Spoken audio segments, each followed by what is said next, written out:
अब ये जानिए, सितंबर 2024 में तरसीलाती ज़र में इजाफा। ओवरसीज पाकिस्तानियों ने $2.8 अरब पाकिस्तान भेजे।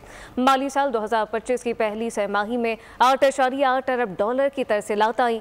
माली साल 2024 की पहली छमाही के मुकाबले में 38.8% इजाफा रिकॉर्ड किया गया है। तफसीलात कफील अहमद से जानते जी। कफील, देखिए, तरसीलात ज़र में जो है वो इजाफा जो है वो देखा गया। अगर हम बात करें सितंबर 2024 के दौरान जो है वो $2.8 अरब की रकम जो है वो भेजी गई है। इसके लिहाज से अगर हम बात करें साल ब साल, इसमें जो है वो 29.0% का इजाफा जबकि रिकॉर्ड किया। जबकि मजमूई तौर पर माली साल अगर हम 25 की बात करें, उसकी पहली छमाही की, तो इसमें $8.8 अरब की जो तरसीलात हैं वो पाकिस्तान में अब तक जो है वो मौसूल हुई है। मजमूई तौर पर तरसीलात ज़र में जो माली साल 2024 की पहली छमाही थी, उसमें 38.8% जो है वो इजाफा रिकॉर्ड किया गया। जबकि अगर हम बात करें सितंबर 2024 के दौरान तरसीलाती दर ज्यादा से ज्यादा सऊदी अरब से $681 मिलियन, जबकि मुत्तहदा अरब इमारात से $560 मिलियन, जबकि अगर हम बात कर लें बरतानिया की तो वहां से $423 मिलियन जो है वो तरसीलात भेजी गई है।